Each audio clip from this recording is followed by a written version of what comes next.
Welcome to Anime Archaeologist.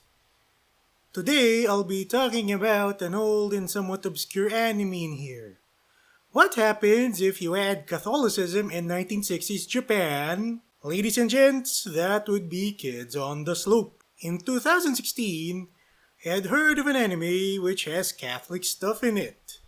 So I had asked around and someone told me that a copy of this anime exists in the Queen City of the South, Cebu City. In January 2017, I went to Cebu and I had found a copy of this anime in a very fitting place. In the Basilica del Santo Niño. There it is, Kids on the Slope. As this was on the Sunday before the Sinulog Festival, I had gone to the mass before looking for this anime. I have mentioned this anime once before, in my video on Yuzuki's femininity. The link to that video is gonna be in the description below. What do we think of this anime? I do find this anime to be quite good and fun to watch. And this is a good character study on what friendship between dudes is like. As to why I say this, I'll explore it here. Warning!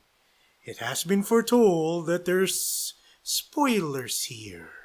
I first started watching this anime back in 2020 as I was watching through my backlog.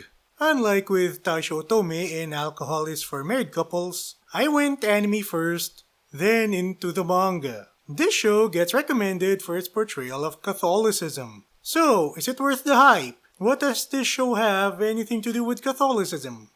Let me explore it here. First, the animation is quite decent. Not only does it capture the aesthetics of the 1960s, it also has its share of the Sakuga moments. We see the former with how the area of Sasebo, which is the setting of the show, looks like, while the latter usually happens whenever characters play musical instruments. I highly suspect that the animation for the characters playing the musical instruments is rotoscoped, which makes it look awesome and accurate. Our characters are dressed up like in the 1960s. The first time that I've seen this aesthetic was in an old anime set in the 1960s, Gatekeepers. And that show aired more than 20 years ago by the time of this recording. The characters are well written. Kaoru is a character study of someone who starts off as a lonely guy.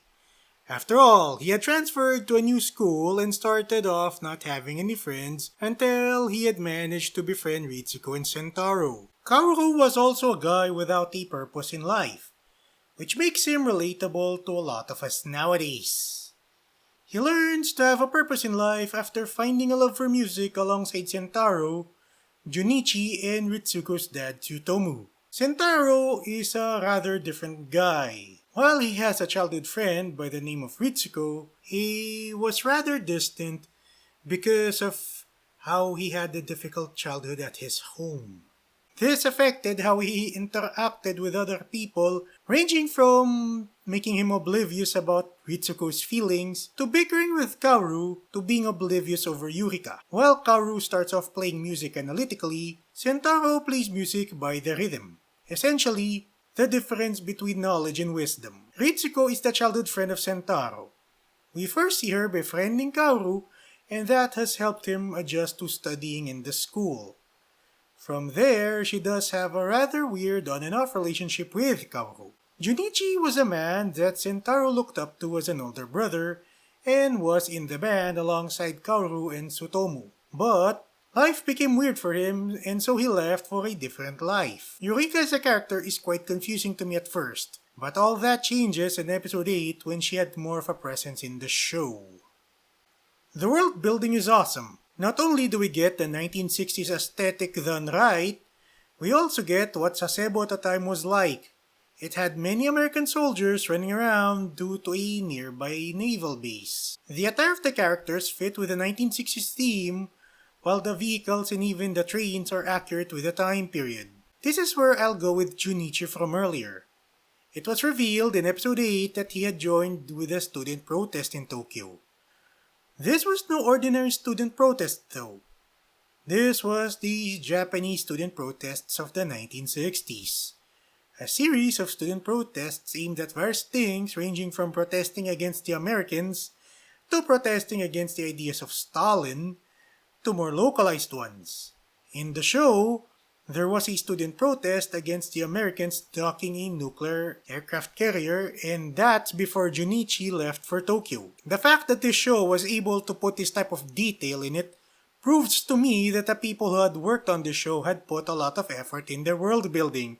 This anime is a love letter to jazz, and this ranges from how the episode titles are jazz songs to the fact that the band Sentaro, Kaoru, Junichi, and Tsutomu are in is a jazz band, to a scene in episode 4 where a drunk American serviceman complained about how the band was playing jazz from black people.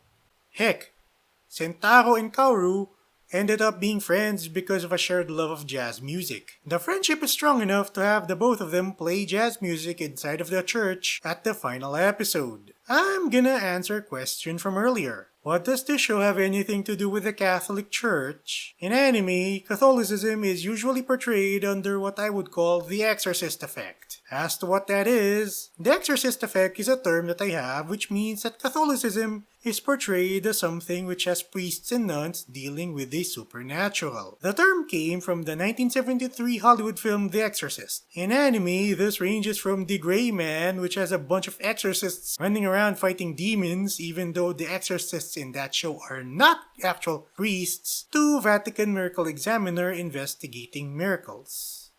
With Kids on the Slope, the portrayal of Catholicism is quite different. Sentaro has a rosary for a necklace because it reminds him of his mom.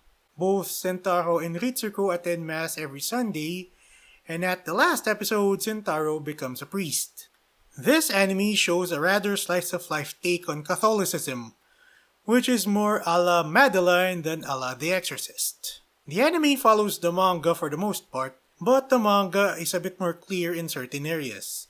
Namely, why Kaoru's mom left Kaoru, Ritsuko and Kaoru getting married, and Yurika being pregnant with twins after marrying Junichi.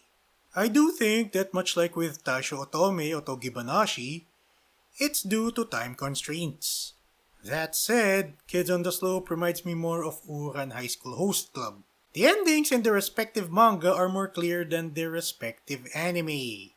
If you're into jazz, I recommend this anime as it's a love letter to jazz. Is it worth the hype? Yes, it is.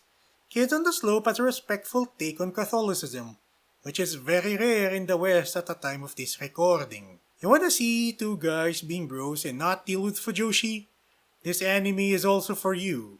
We live in an age where a lot of men do not have any idea on what their purpose in life even is.